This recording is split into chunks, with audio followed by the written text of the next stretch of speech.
All right, we are live. It is Friday, the last Friday of May, May 30th. Can you believe we're already like at the doorstep of June? Where did 2025 go? I'm a bit distraught. Mostly because I got my teeth just completely wrecked yesterday. But anyway, this is Friday, a little afternoon Eastern. And you know what that means. It means it's a small biz breakdown time. And I am not here by myself. Thank goodness. I got some smart people around me. Some questionable, but most of them are really smart. And there's a lot of smartness out in Oregon here. I only say that because Leland from Oregon is a rather smart guy. Hey, Brent. Thank you for the compliment. It's beautiful over here. I got the pool for the kids all set up this week. Been working on that. It's perfect weather over here. Pool weather, huh? Pool weather. Nice. Let's see if it's pool weather in our nation's wait, am I? Yeah, I better go. I'm going to Medina. I'm trying to make sure I go west to east here. And Medina is a little further west than some of these other places. And it's a magical place from where I hear. It's a really nice place. And we hear that from Madam Mike Drop herself, straight from Medina, even a Taylor. Yay, great to see you guys again. I missed you all. Hope everyone had a wonderful holiday weekend. We missed you too. Mm-hmm. You know who we didn't miss because he was here last week, but we kind of maybe missed him between last week and this week. All the way from our nation's capital where there's, some stuff going on. Shashi. Hey, Shashi. Hey, everybody. I think the uncertainty at the national's capital also hit our weather. So the weather is also very uncertain. It was hot and then it started raining. But I do have to say, the opinions expressed in this show are mine and not mine. Wow. Shashi, are you getting ready to run for something? Turn straight politician on us on that one. All right. Speaking of right, we're going right to New Jersey and in the New York area, where I hear New Jersey is some kind of capital of the world. What is that, Ramon? What kind of capital you got? For the 10th time, Brent, New Jersey is the vacation capital of the world. I'll stop there. I can go on and explain it if you like. Would you like me to continue? No, not really. Okay. That's good to see you, Brent. Good to see you. Even good to see you. I hope to remember that next Friday, but I guess I probably won't. But you'll be here to let us know. Yes, sir. And finally, what do they call it? Last but certainly least, I'll let that kick in a little bit. The cold one, some call him the bold one. I like to call him the old one. It is John Colder Ice Lawson back from vacation. I don't know what the hell that means, but What's up? Wait a minute, where do the balloons come from? Because I'm so good. I had such a welcome back, John. Thank you. I appreciate that. Thank you. Yeah, we'll put up with you for the next. No welcome from the host, but that's great. I gave you plenty of welcome.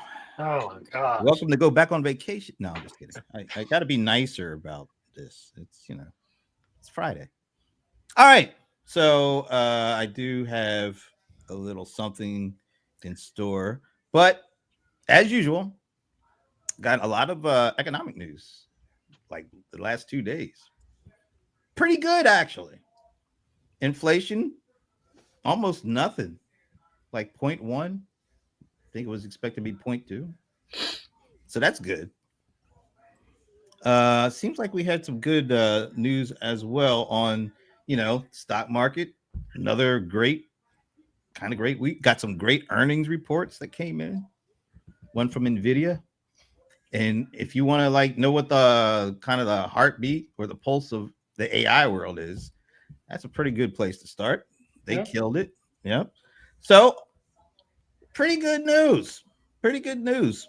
What do you guys think? Leland, how was the week? Week's been I haven't really been paying too much attention. So I guess that means that there's not a lot of news. I mean, yeah, when there's bad news, there's a lot of good reporting on it and people are in panic and stuff like that. So my guess is that if there's not a lot of bad news, then there's probably some good news. So that's my look at it. So That's how I see it. Hopefully we got some good news. Well, And as from what you've said, yeah, we got some good news. even Yes. what's going on this week? Do you feel pretty good about things this week? I have actually started a little summer project. And it's called What Happens When I Try to Contact All 4,000 of My LinkedIn Contacts and try to rebuild those relationships. Wow. And so I've been in that process, and I will be reporting on that as time goes on. But so far, everyone I've talked to has either been a solopreneur or has been a marketing person and is selling to other small business owners. Okay. Right. And so it has not been happy news on the micro business front, at least from the folks that I've, since it's all anecdotal. But you're asking me how it is and what I see in terms of reporting versus the conversations, the very, very open and honest conversations that I've been having, just like do not match my Facebook stream. Really? So like real world conversations versus what you're seeing on your stream. A tale of two stories here. A tale of two stories. Mm-hmm.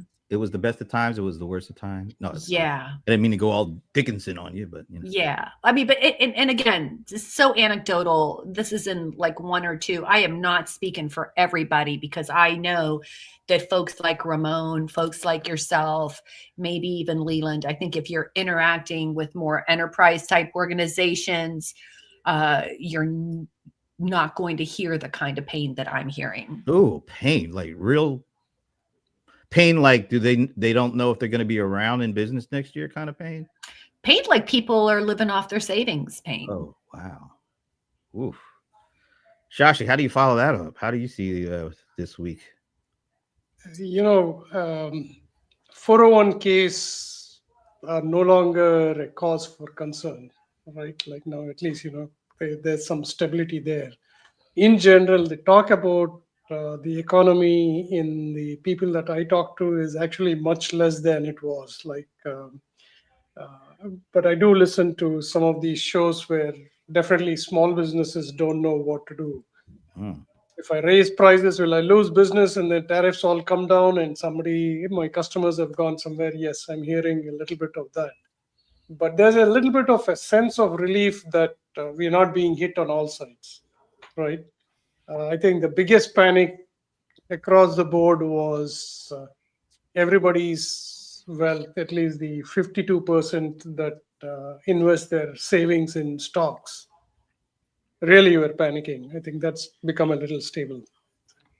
Just a little quick follow-up.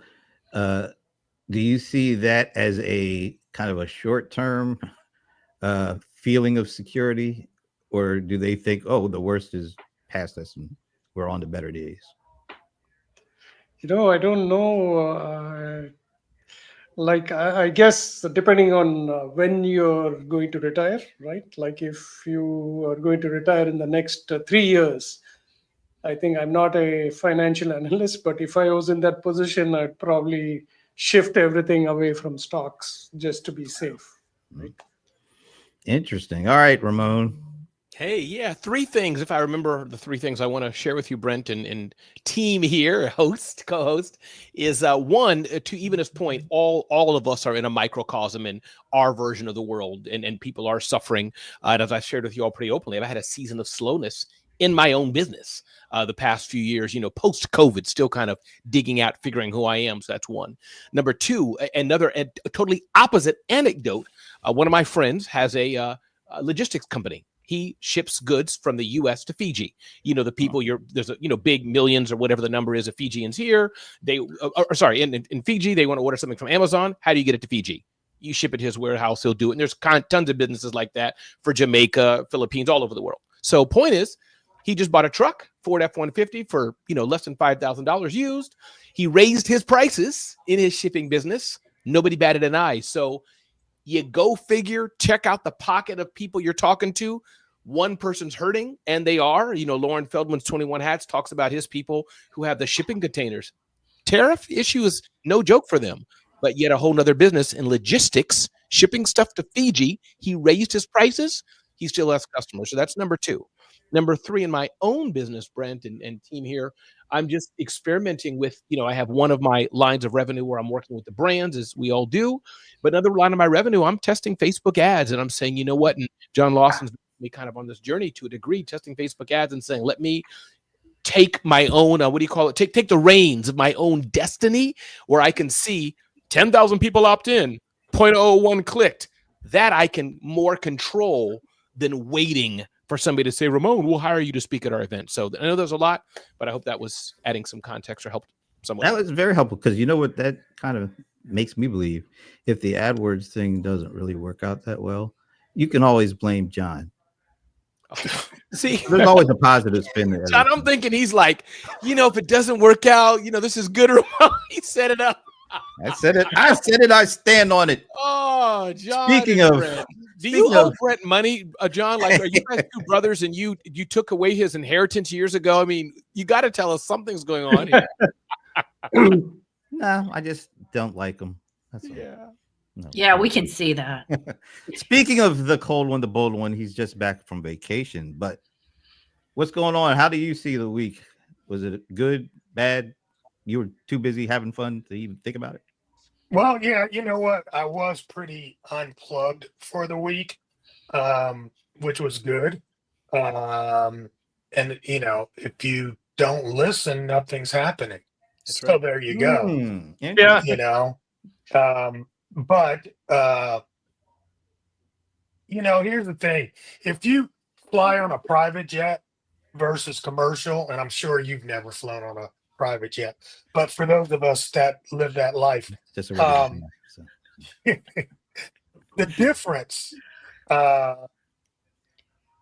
in turbulence on a small vehicle versus a large vehicle, and how you experience that, can be, very telling. And I think what we see in some of the small business markets and what we're hearing in, Wall Street markets. So the difference between Main Street and Wall Street is the difference between a private jet and a commercial jet. We're all flying through the turbulence, but if you got a big, ship, you're probably not feeling the waves as much, the disturbances as much as the smaller ship is. That does not mean that won't come at the expense of the, larger ship at some point, because we are the driver of these enterprise level, it's only so long that enterprise can be doing, hey, we're doing X amount and we're growing in that, and then small businesses not, because at some point these small business usually are the clients of the enterprise. So I think you got to look at what's happening on one level to understand and project what's about to happen on the other. And so I think that's kind of where we are right now. And that's how I'm feeling. Sounds like you're still kind of status quo in terms of overall thoughts about what's going on. Nothing Pretty really. much, I'll tell you, really one thing that was interesting is I spoke to a young lady. She does a annual show, right? And she is in, how do you, I don't, they got so many, sexual wellness. That's the new term. All right. So she's in the sexual wellness category. And amazingly, how much her show has been impacted because of tariffs. Because you figure, hey, these are small electronic devices. And most of those are made in China and imported. And they're feeling, a lot of uncertainty in that market. And it's affecting how people come and display at her show and things like that. So it's just like, it was an interesting conversation I was having about an industry I wasn't even on my radar at the time. What's your website again, John? You didn't say what's the website again? I'm going there right now, brother. Right now. You got a discount? You are, yeah. I got a discount I'm just here. thinking about total value and lowest total cost. Hmm. And how, even though that price can go up, there could be some value there. Mm-hmm. Absolutely. And that's Right? another thing, too. There's always opportunity. There's And a niche- always opportunity. And a niche market. There's always one more thing. I did want to say one thing, Brent, as well. The other thing I was looking at, Joanna Stern, Wall Street Journal, did an amazing 3 to 4 minute movie using just Google's, what's the name again? Everybody Google the new. VO. VO. The new VR, yeah. Yep. And then using Runway. And again, I think John even has done this for, months or years. This video, text to video is not new, but it's amazing. When I saw her video, it looks like a ghetto, cheap Pixar level movie. She broke down, just kind of as like 3 to 5 minute video. She broke down how she did it. I'm not going to do that because I don't have the time, and it's just I'd rather hire somebody to do it cheaply. But just seeing how she did it, I'm like, good, got it. I understand what she did. She's like, yeah, did this, went to Midjourney, did this, and here's my movie. I mean, stuff you'd see on Disney. So it's just that is continuing to amaze. I know we all know that, but it's just amazing between Notebook LM, I think it is, and all those tools. They're getting better and better and faster and easier. Yeah. Nice. Okay. I'm glad. Awesome. I'm glad I didn't have to follow up the discussion from the cold one, the bold one. So thank you for that, Ramon. I have a question for John. Did you go outside the country or your vacation was within the country? Yeah, I went to St. Martin. Nice island. So, okay. So Very nice. did they say welcome home when you came back? When I came back, I got your expired, don't come in this line again. Oh, Global entry? Yeah. Okay. I think we've. Yeah, we should my probably- little my express entry was Yeah. expired, and I was They in the probably wrong said- line. You're back. Yeah, that's probably what I said. I'm Anyway, glad they didn't make you go to a new line. I've been like when I've been No, sometimes they the airlines are getting really strict. Some people, poor lady, I'm like, ma'am, it says platinum flyers. Oh, I didn't understand it. Go back there. I'm like, oh, they didn't play. They didn't say, "No, just point, you're here already." No. Yeah, I got lucky. He was nice. Yeah, very nice. All right, let's move on. I have a kind of a trivia question for you. Okay, yeah, I think I do actually. So I mentioned a little earlier that companies like Salesforce and NVIDIA, their earnings reports were out this week, in particular NVIDIA. Everybody was kind of looking at that. So I want to show you. This comes from the NVIDIA financial stuff. Now, NVIDIA, I'm sure some of you folks know, before they became the AI kings, they were really all about gaming and graphics cards. And this is only 3 years ago, 2022. NVIDIA, I think their annual revenue, 26 billion, not bad. Look at Intel. Intel, just 3 years ago, 63 billion. AMD, the third competitor in the semiconductor stuff, 23. So as you can see, Intel was huge. They were the kings just 3 years ago, before the Chat GPT era kicked in. Mm-hmm. Intel inside, and AMD, they've been respectable. Mm-hmm. And then NVIDIA was really, they were most of the Intel and AMD are CPUs, NVIDIA GPUs. So that was just 3 years ago. Not even 3 years ago, but 2022. Okay, so I said last week or this week, NVIDIA came out with their earnings. So how do you expect NVIDIA's number to go from 26,974 to what they announced just this week? Give me a guess as to how much you think their revenues are now. I don't know. What is that? 26,000 Billion. No, that's billion. 26 billion. Yeah. It's 26. if you look up in the paragraph before, it says dollars in the millions. So that means billion. All these numbers really 26 billion, 63 billion, 23 billion. Holy moly. All right. So that was okay. 2022. So 1.1 trillion. No, I'm not saying market cap. I'm saying actual Oh, what are you revenue. asking? 150 billion. 150 billion. Revenue. Okay, so Nvidia. So Ramon is in at 150 billion. Who else wants to step up and take a guess? I'm close. I was 75 gonna billion. I was gonna say it was greater than Intel and AMD put together in 2022. So Ramon, you had 150. That would be more like 86 if you put them. Yeah, I together. know, and that's why I like what Ramon said. I'm gonna say 96. 90s. Although not I kind 46. of think that's low, but that's what I'm gonna say. Well, I'm gonna say 110. That's what I was trying to put Okay. my head around. He was waiting for you to say what your guess was, and then he put his. No, it was 1.1 trillion, but you're saying it's one. Yeah. So Okay, whatever. so 110. you got 110. Even it's got 92. 96. 96. Okay, and then Ramon has what again? 150. 150. All right, Shashi. No, I mean Leland. Okay, I'll do 75 billion because I know that AMD does both graphics cards and processors. They're kind of like a mix between Nvidia and Intel. Yeah. They got their own graphics card line. Intel has tried to do their own graphics card. They suck. They've never been able to get them off the ground.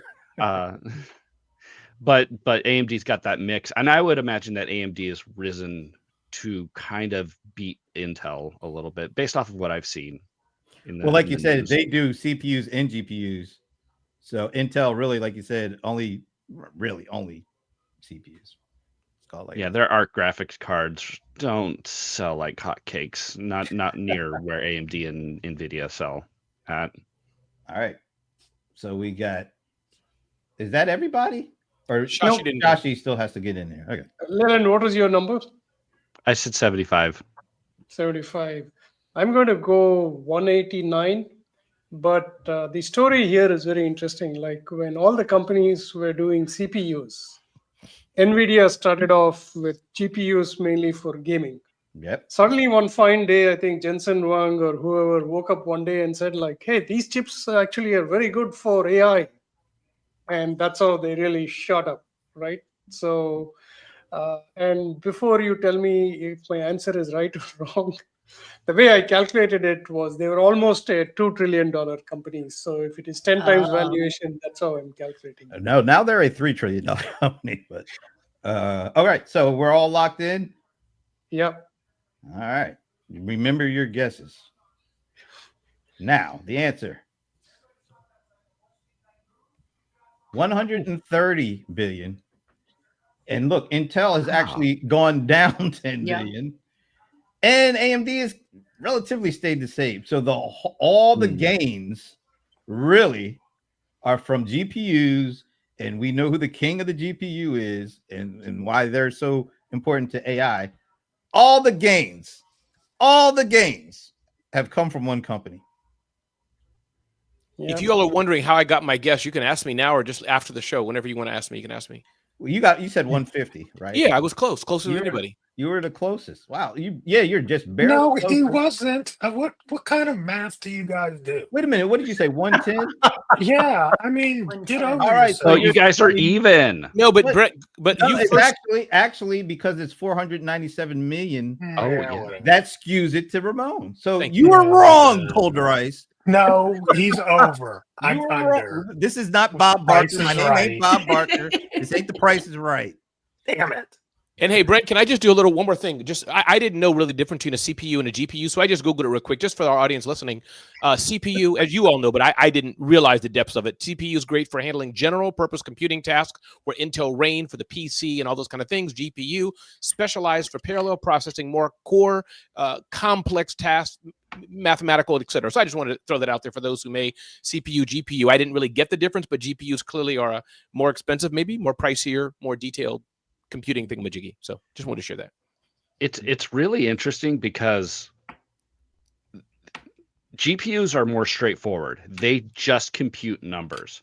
When you have CPUs, Intel developed a special way of computing the bits in order to be able to do guesses and do predictive strategies, to be able to kind of accelerate, especially back in the day when computing power was not very good.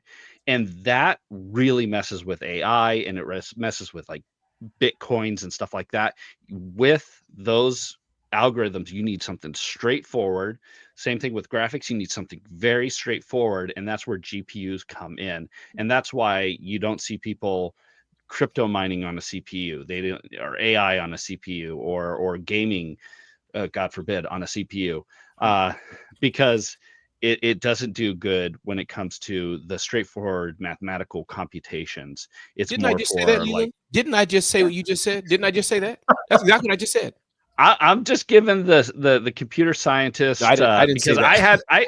I did a 4-year degree on this. I'm going to use it. Oh, Damn. damn. My man. Okay. I see the throne, man. Good job, Leland. Good job. Thank you. Thanks for the explanation, Leland, and Ramon too. We like Oh, that. yes. You know, and you are the winner this week, so you know, despite what some people think, you know.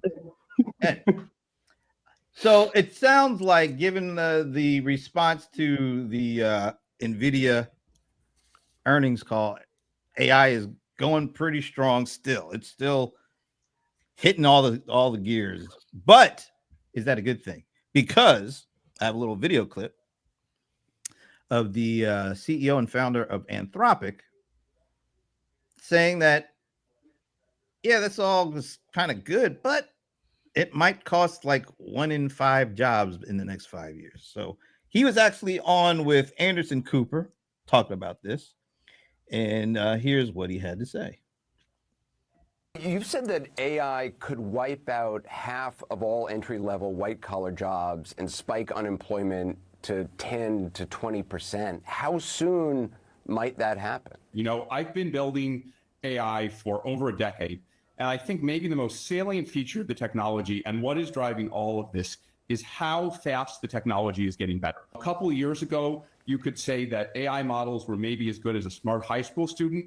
I would say that now they're as good as a smart college student, and sort of reaching past that. I really worry, particularly at the entry level, that the AI models are you know, very much at the center of what an entry level human worker would do. But I think what is striking to me about this AI boom is that it's bigger and it's broader and it's moving faster than anything has before. And so I'm a little bit more worried about the labor impact, simply because it's happening so fast that yes, people will adapt, but they may not adapt fast enough, and so there may be an adjustment period. You know, he was telling them what he thought was the truth because he started stuttering and stammering at the worst the news got. That he was, but pretty sobering, maybe not. What do you guys think of what he said? One thing I'll say, Brent, is that it's just, you think about it, him talking right there on CNN. Again, I've never been on broadcast TV behind, but y'all get the point I'm trying to make here, is that before you have the producer listening to what they're saying, it goes to the feed of this and any other. But how fast this is going, by the time he's done, blog post on CNN.com in real time with graphics. So that's an example just right there. Him and Anderson Cooper talking, that, I think we need that, you know, whatever. But man, today they have a team of 2, 3, 4, 5, whatever people doing that. That's a good example right there. When that man's done talking, CNN.com, great article, blog post, the proper clip, lower thirds, everything done. Bots can do it all right now. So what do you think about what he said about the lack of or loss of employment? Absolutely. That's what I meant. I mean, scale that times. And you talk about the big companies, right? The bigger companies, they are already doing this. They are already doing this. Go ahead, John. No, I mean, they've been saying this from the beginning, and nobody took them seriously. And I just think what we're seeing now is it's like, it's even surprising the people that thought that, it's like we already knew that there was going to be this, you know, huge increase in intelligence and all of that, and now it's like, oh shit, it's really happening. This is about to happen. I think that's really, it's like the wake-up call is not, you know what, the call is coming from inside the house. That's how I'm feeling. I mean, Go ahead, Shashi. go ahead, Leland. All right, so I I'll take a less pessimistic side of this, because over the last 40 years, we've had a technological revolution, and going from the end of the 70s all the way to now, you have companies and they relatively maintain the same number of people, even maybe even having more employees, even though we have computers that now can do 5 times, make it so that these employees can make 5 times the amount of work done. And I remember a statistic, and gosh, I wish I would have saved it or something like that, but it said that the number of employees hasn't shrunk, but the amount of work that an employee does compared to their counterpart 40 years ago has greatly increased. And it's not that these people are working harder or longer hours, they just have the technological tools to be able to do a lot more work. And so if a company, especially like bigger ones like Microsoft or IBM or something like that, can have the same number of employees and get 10 times the amount of work done, they're going to keep the same number of employees, get a lot more work done, and be able to potentially sell more widgets, doodads, or that's something. Yes, there may be some adjustment periods. You get the overzealous manager saying, I could just have AI do that. And then all of a sudden AI is churning out garbage, and you really do need to have someone check all of the work that AI comes and brings out to make sure that, something that would make the company look bad, if a false claim or something like that were to get through. You don't want that. You want to make sure that everything's checked. You're still going to need human components, but it allows workers to be able to get a lot more work done, which means potentially more profits. Let's take a question from one of our audience guests, Ramon Ray. He says, but this is so different, Leland, in my honest opinion. Nothing has quite replaced the human mind like AI has. It's beyond just the tools. Yeah.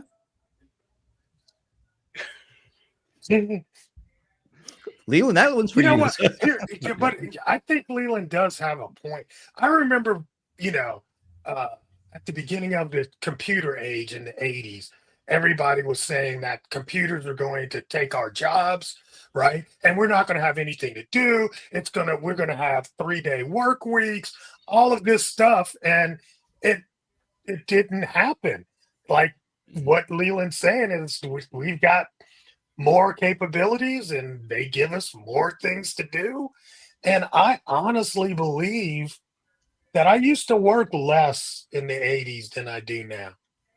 Maybe it was harder work, more pen paper kind of thinking, but I didn't put in as many hours. Yeah, let me just throw a little constantly as I something do in there, today. because that's something that I don't even remember what the guy's name is, but the CEO from Anthropic said that kind of separates what's going on with AI from like some of the other technological developments over the last decades.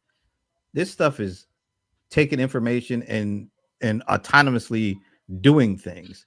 A lot of the technology that we had, great technology that's come over in decades, it wasn't doing that. It was allowing us to be more productive and allow us to, maybe get more things done. This stuff is actually, particularly when they get to general artificial intelligence, this stuff is they're trying to make it so that it actually acts on its own, like completely autonomous, which means you don't need us for certain things, not even for direction. That's where some of this stuff is going. So this is I think it's a little different than some of the past technology stuff that we've gone through. Yeah, Leland and John, and then please, even on Shashi jump in, but Leland and John, I do think that this is different. Again, we'll see in 6 months and a year. And I get your point, but even a fax machine, it was more of a time thing. Typewriters, a time thing. Computers, it's in my opinion a time thing. But when you think about answer machine, think about answering machines. Yeah, okay. Think about that. That actually changed an entire industry. Sure. It removed people having to sit there and answer the phone. Right. What happened to those people? Yeah. Well, what happened to the answer machine after a while?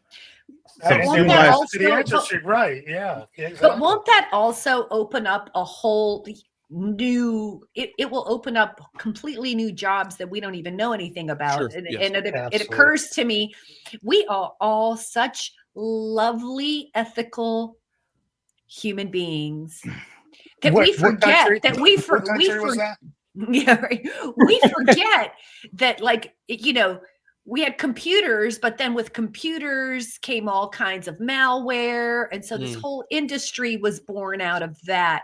We don't yet know what kind of additional talents and skills are going to be brought to light by AI. And I keep saying this, I think we forget, and we can argue about what true creativity versus innovation versus invention is, but the human mind and our ability to become smarter, and Lord knows we need to become smarter. I think that's what the deal is. It doesn't feel like we are smarter. We don't read like heavy duty things like I know I don't. I used to read some heavy stuff. I used to process a lot of information that required critical thinking. And I already see with my writing, screens require a certain type of writing, shorter sentences, shorter words for shorter attention spans and smaller areas, right? So I still think we haven't discovered yet the new jobs and technologies that are going to come from that. There's a whole new skill set you have to have in order, like right now, I think of it as a Venn diagram, right? There is this idea of being an expert and knowing things in your field, right? Like a doctor is an expert. So you have cardiologists, you have whatever, they know things in their field, and that is a skill set and they can practice that.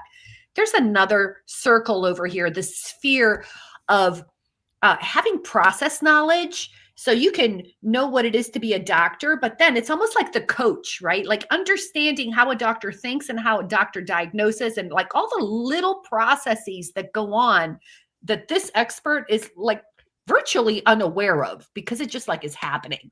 So I think of the expert as like a LeBron James, a performer, an athlete at a high level. And I think of this process person like a coach. It's totally different skill set, right? And then you've got what I call developers. These are the people who take these two things and like bring them to light. In order to really understand how AI works, then you've got to, like, these have typically not had a lot of overlap. But I'm seeing that this new skill set, at least from my observation and my point of view, is going to require almost like 60 to 80% overlap. Like if you truly want to function in a business that has embraced AI, you've got to be able to integrate those three. I don't have three hands. I need another hand. Those three spheres of expertise. Man, we have a really lively comment section going on.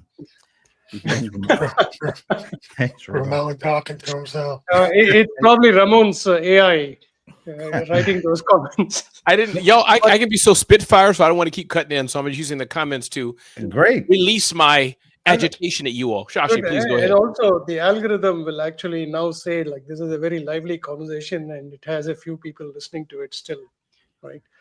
We ought to shout out Manuel Yarnaris for applauding.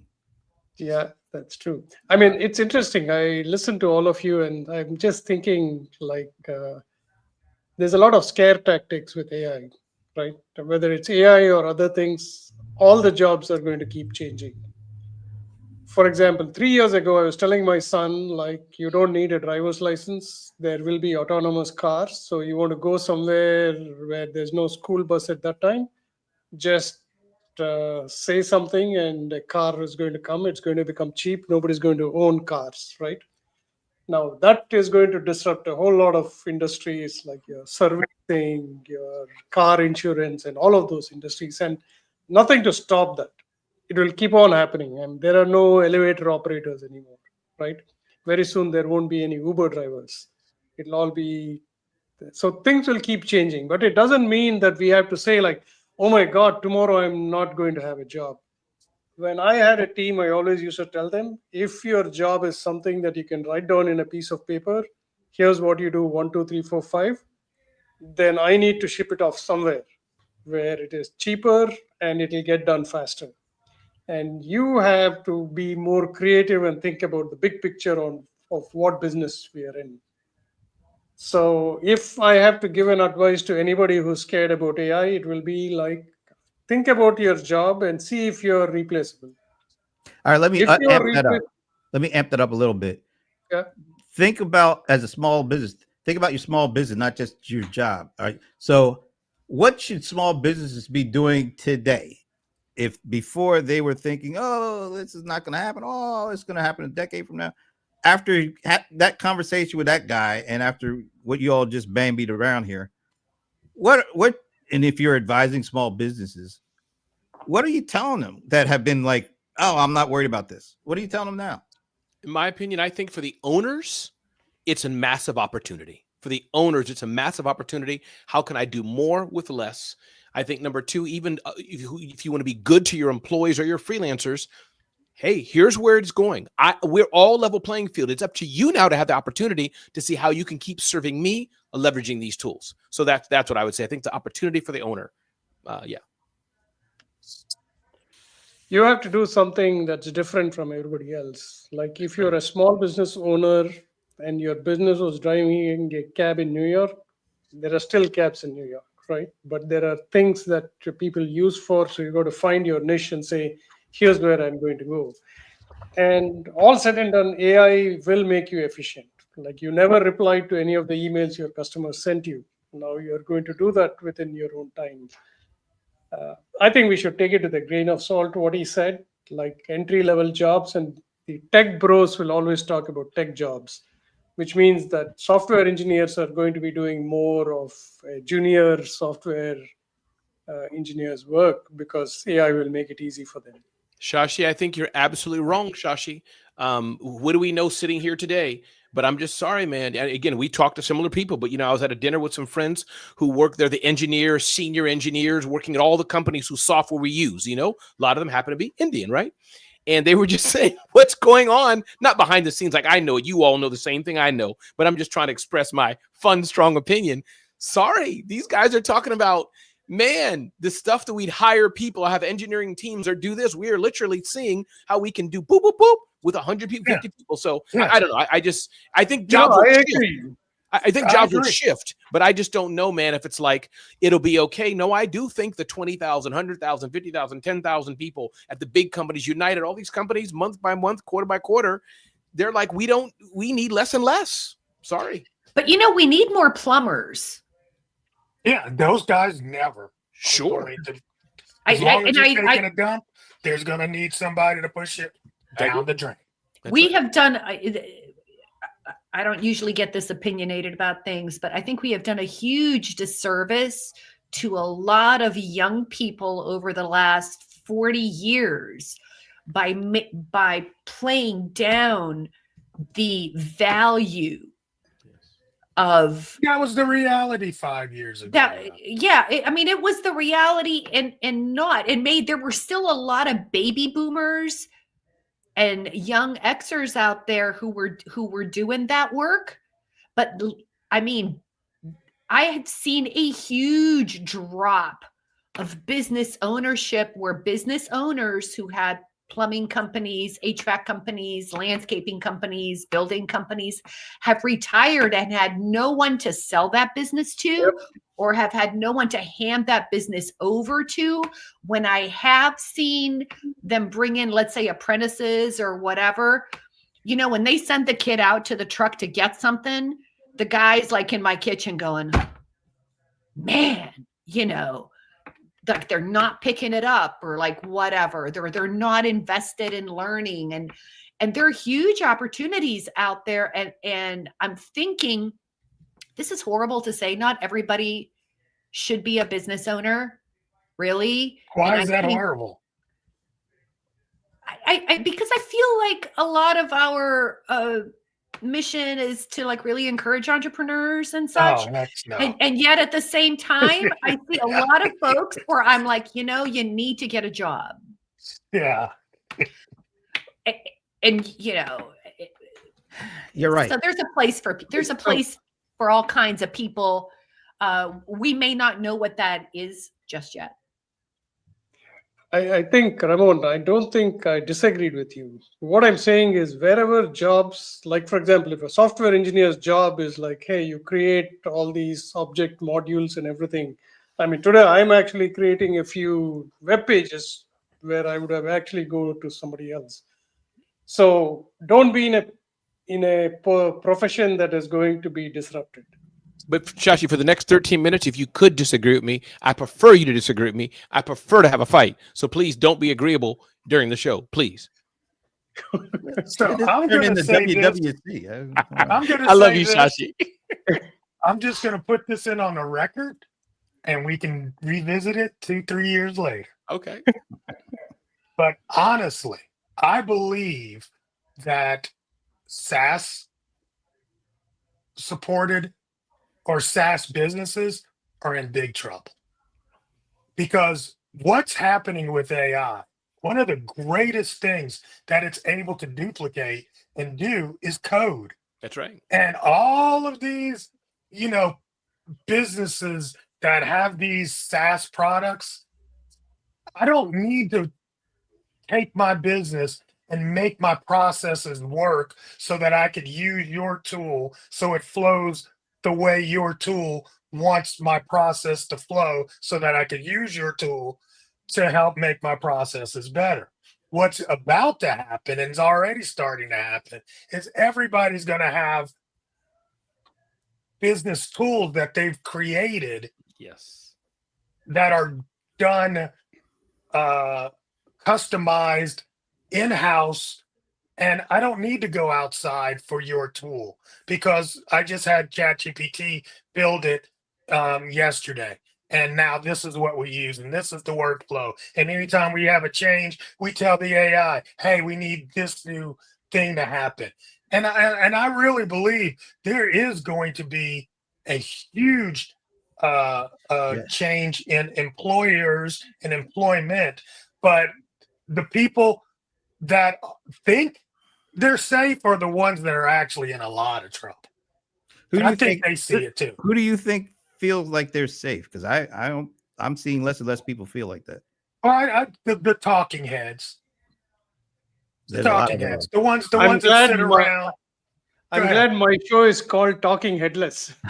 Talking headless. There you go. Because I mean, a lot of these people really think that it's just such a wild west, and until it gets released into the public, we really don't know exactly what it's going to do. Exactly, because it has so much capability that just both because good and you bad. designed it to do, we just don't know what it's going to do. So let me jump in a little bit because about maybe this is before the pandemic or in the midst of it. I did a conversation with the CEO of a company called Creatio, who is CRM and business process management and workflow and all that kind of stuff. And 6 or 7 years ago, she gave me this stat that said, right now, companies needing applications built, they needed 7 years ago, they were needing 25 million applications built that they didn't have any people to build because there just weren't enough coders. Now I'm not hearing that conversation anymore because they've already figured this, what you just talked about. They already figured it out and have been doing this for years. So, like Zoho is one that we all know. They have been working on that for like 5 years. And that's one of the reasons why Sridhar Vembu, who is co-founder and was the CEO for like 20 something years, he became the chief scientist just to work on this specific idea of how do we get more code built using AI and how, and that, that's just one. So I mean, you're right. You're absolutely right. This has been going on for years. And you've seen where that 25 million has been coming down and down. And it's not because there are more coders. It's because of AI and for companies that are using these vibe coding kind of things to get this done. Even coders that are experienced, they're using this stuff to be more efficient with it. But it also opens up a whole other group of people to be able to talk to code. So where does that put small businesses? Because I don't think everybody's going to want to do that, or maybe they'll be able to pay for it, like I think Ramon was saying, which That's I think exactly is right. right. Yep. But even with, and I think going even back to what Eva says, we still don't know what all this actually means until we actually see it. We can theorize about all this stuff, and from a theoretical standpoint, oh yeah, this sounds good, it sounds logical. But we all know damn well there's a lot of people involved with this stuff, even if it's not as many as it was before. And whenever you have people involved, nothing goes the way we think it's going to go. So how could you put something really important in the hands of this right now? I don't want like a doctor, AI being my primary doctor. I want my doctor to work with AI to give me a better outcome and experience. But certain things I just don't see ever getting turned over. Let me ask you a question. Sure. And this is a good question. All right. If, and I get it. Right now, I don't want a AI doctor.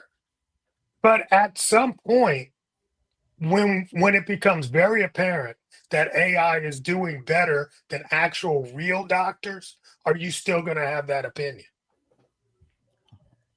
Make sure this machine, I don't know what goes on. Right about this time, I start getting weird CPU stuff. I'm gonna have to get my new machine. Anyway, I think for a vast majority of things, you're right. That's gonna happen. But there are certain things I don't know if I'll ever be very comfortable with when it comes to AI all by itself handling. There's a human in the loop thing, even if it's you only need the human for like 1% of the loop. It's like pilots in the airplane. Yeah. I only need you just for that 1-2%. But you still need it. Time, but it feels good.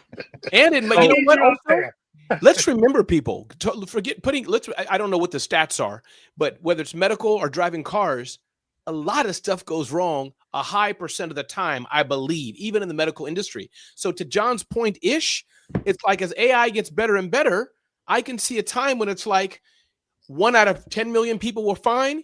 AI messed up once, they'll get their few million, mourn the loss of their granddad that AI gave them too much insulin, and we'll move on. But the greater is better than the greater positivity of life going on, right. The minimal a few times, just like, you know, again, everybody's the headlines, the autonomous vehicles and shutting down this test and that test. I get it. But we all know X years, X months, it's going to be the norm. And we'll hear the headline, hey, AI went rogue and hit a little puppy. Google paid them 10 million and moved on. It just, you know, it's going to be normal. Sorry about that little puppy, but yeah, okay. Yeah, poor puppy. Oh, but yeah, this is actually. Oh, go ahead. I'm sorry. I was going to say this has already actually been studied a little bit. AI that a group did study. They grabbed a bunch of patients and they gave them to doctors. They gave them to AI, and then they also gave them to doctors who were utilizing AI. Doctors, 70 some odd percent got it right. AI, 90% in that range got it right. AI with doctors back to the 74% because the doctors thought they knew better than the AI. Yeah, but that's good. I hope they continue doing that study every year, because I'm guessing once doctors really get used to using AI, that's true. That third with doctors with AI, that's the one that's gonna go up significantly. It's like Google Maps, meaning we don't have arguments in our car anymore. The mapping system is so correct.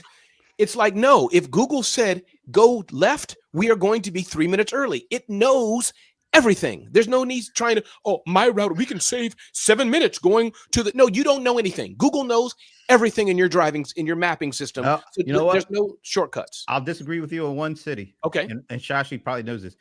DC. It's not built like any other city. It will get you lost trying to go on Google or Apple or whatever. It says you're 7 lefts away because they don't know about them damn, big, huge circles. And oh my God, anyway, I digress. I didn't mean to go. I think this is on another note. We discussed manus.im a few episodes back, right? Yeah. So have you all tried it? It's now open. I haven't, but is it food? What is it? What's manus.fm? MANUIS.im. It's more agentic than anything else. Oh, I see. It almost, for example, It's a how super it fits into this conversation is yesterday I was trying to set up an appointment, and this also fits into what John said about SaaS products, right? I was trying to set up an appointment with LabCorp in June. So I had to do like the searching and everything. Like LabCorp didn't have a assistant that I could go and say like, hey, I need this. But I could go to Manus and say like, hey, I need an appointment with LabCorp, June 16th to 19th, between 7 and 8 a.m., 2 miles from this. And I think most of the AI engines are doing a good task. Did I replace another human being? Probably not. But did I save myself like 30 minutes? I probably did. So when we start finding these times, I don't know if it'll be like, hey, great, I finished my work in 4 hours. I'm going to go read a novel. I think it'll be more like, oh, you did your work. What about the rest of the 30 more things that we gave you to do? That's what corporations will do. So it might be better to be a small business owner and enjoy the free time you get. You know what, Shashi? Even as a small business owner, or I just call myself a solo, I don't want to say solopreneur. I'm just a High-end solo- analyst. High-end analyst. If you want to say that, okay. We don't need any need to peanut get gallery talk. All right. So, there were things back before we had all this AI stuff at our disposal, like 3 or 4 years ago. There were certain things I wanted to do with video, but it was too laborious. It took too much time. Said no, I'm not even going to do it. Then we started getting this stuff, and I started saying, "Oh, this is pretty cool. Now I can do this." And then what I realized is, okay, now that I wanted to do this stuff, now I can do this stuff, and now that I have the ability to do this stuff, I need to do more because it's never ending. It's nothing is ever always automated, because I was able to not do it here, but now I could do it here. And then once I got here, I was like, oh my God, I need to go. So this stuff is constantly making me do more. Yep. Not always for the good. It's just all right, I was able to do this, but now I know I got to do that. So I think there's still, as a small business person, as a whatever, these things can make you work more than you ever thought you were going to work. Sometimes, yep. And so I think we're still grappling with the realities of some of this stuff, and I think maybe that is going to have some level of impact with how people use it, view it, whatever. So we're at the top of the hour. Man, we really beat that one up pretty good. Any parting thoughts about your perceptions about AI in the small business, and when do they really have to get their shit together, for lack of a better way of putting it? Whoever wants to go. I'll just say that I think that, listen, entrepreneurship, being a small business owner, is always going to be split in two. There's the grit, the hustle, the persistence, the relationships, the networking, the waking up every day. That's one half that everybody has to do, no matter the technology. And I think that on the other half, let's just always keep your edge. Don't be on the bleeding edge. I don't think you have to be bleeding edge contextually to the time you're in, and do things first. But AI is no longer bleeding edge. It's here. It's a mature technology. And so I think in that aspect, every business owner should dabble, should play, should test, and then encourage your team to do these things as well. And those two together, as I just said, the mindset of entrepreneurship combined with the technology we all see happening, you do the best you can and provide for your family and live a good life. Shashi, small what's up? business. Talk to us. No, I didn't mean, I meant Shashi, talk to us after Leland. If you're a small business owner, I'd say go in, try to find ways to take the tasks that are hard, difficult. I've seen people that are like, oh, I need a receptionist. Well, there's an AI for that. Finding ways to be able to cut the amount of work that you have down so that you can focus on your business or relax a little bit more. Take your hours that you work from 100 to 80. Yeah, that'd be that'd be nice. And if you're a worker, I would encourage you to actually learn AI in order to be able to utilize it as a way to show that you're still useful. It may come for your job.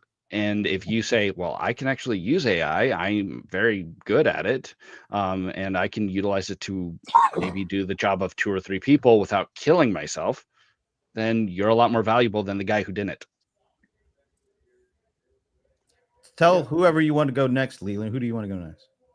All right, we'll go with Shashi because Ramon set that up. Yeah, I think there's never going to be a time in the world that people are going to say, no more progress. This is it. Live the exact same life you're living yesterday.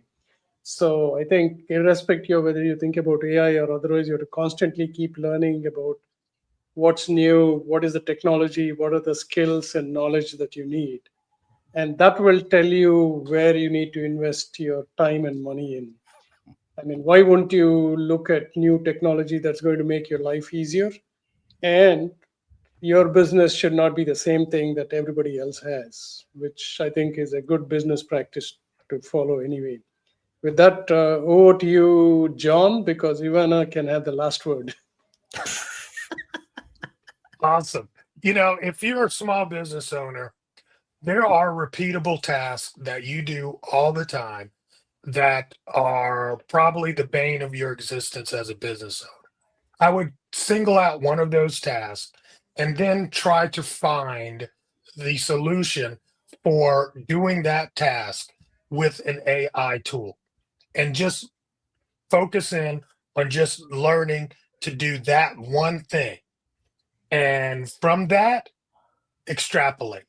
And that's going to really start saving you time, effort, money, and it will give you an understanding of the capabilities and with AI and how it can help you in your business. Yep. All right, you got to set her up. You got to no, you can't just. I'm sorry. What? You gotta give her props, man. Well, good for him. I haven't. Please set up Ivana. She's the Madam Mike Drop from Medina. She is doing DIY marketing. She is the one and only. Oh, even a tip. Wow. I don't know how I can live up to that. It's getting really, really scary. It occurred to me that this entire conversation has made one huge assumption, and that is that leads, prospects, and customers are easily accessible. And I have not seen that with a lot of businesses. And while AI can possibly, we spent a lot of time talking about to improve tasks and become more productive, and all of this will do nothing for you if you don't have anyone to buy your stuff. And so I would encourage every small business to really look for the opportunities that are out there. We've had a whole conversation this past hour about opportunities that can be opened up. So if you're running a small business today and you're not being successful, you're not finding customers, I encourage you to take a step back and really look at what's happening, what trends are out there, and what new problems can you solve with your core skills and talents that maybe no one is identifying. All right. You know what? I'm not going to give you a mic drop because I have a little addendum. Okay. Because I purposely don't talk about AI from a lead gen or that perspective, because I think a lot of people feel like it's some sort of magic tonic. All you need is AI and it'll do everything right. And a lot of people literally do think that, oh, if I use AI, I'm going to get me some more customers. I haven't seen that yet. I haven't seen anybody. They're trying to tell you, if you look at your, I don't know, my Facebook feed, because of the nature of my browsing and what I do, is filled with silver bullet promises on how AI is going to create amazing Facebook ads that are going to generate $10,000 and $20,000 per month. How AI is going to turn your affiliate marketing into a revenue generating flood of dollars into your bank account. All of these things require a level of traffic, whether that is people coming to your store, whether that is people coming to your website and making a purchase. And that still requires a human connection. It requires your knowing who your customers are and understanding how they breathe. AI can help you brainstorm those things. I do that all the time, but only being out in the world will give you that answer and that opportunity. Yeah. So that's why I don't talk about it, because like you said, everybody is trying to like get your attention with that hook. And I haven't seen a whole lot of people making money directly off of it. I've seen way more people get more proficient and productive and cut down costs on stuff, which is great. But I think a lot of people get taken in and hoodwinked by all that. Oh, AI can make you money. Don't believe the hype, folks. Not yet. Sound like Flavor Flav all of a sudden. Unless you're John or Ramon. No, unless. No, unless. Look, Ramon's already tried to sell me some kind of course now. What can you explain this, Ramon? Yeah, Brent, it wasn't a course. What I'm taking is an AI course to be a doctor. It's only $5. I took the course. So I'm saying I want to be your doctor. It's AI powered. It requires legally, I talked to the administration, and it requires a human has to be there while the AI is running. So I'm saying, Brent, I took the course. It's low cost. Next time you need surgery, your teeth cleaning, anything you need, call me. My AI powered system will do it, and we're good. Let me do Also say hi to Martin, who just joined this. Hey, Martin, I think he had a birthday this week too. Yeah. Happy birthday to you. Happy birthday to you. Happy birthday, dear Martin.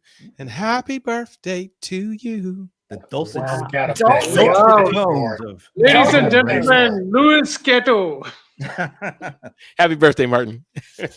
By the way, is that some kind of transportation thing for you, Shashi, that you need? Yeah. I'm actually going to Copenhagen and Croatia in July. So we were talking about that. Very nice. All right, folks. Well, we've come to the end of this episode. Is this really an episode? Is this a show? I don't know what the hell this is. Anyway, we'll be back next Friday, because if it's Friday at noon Eastern, it's apparently Small Biz Breakdown. I feel good about that. We'll see you next week. Have a great weekend, folks. Thanks, everyone.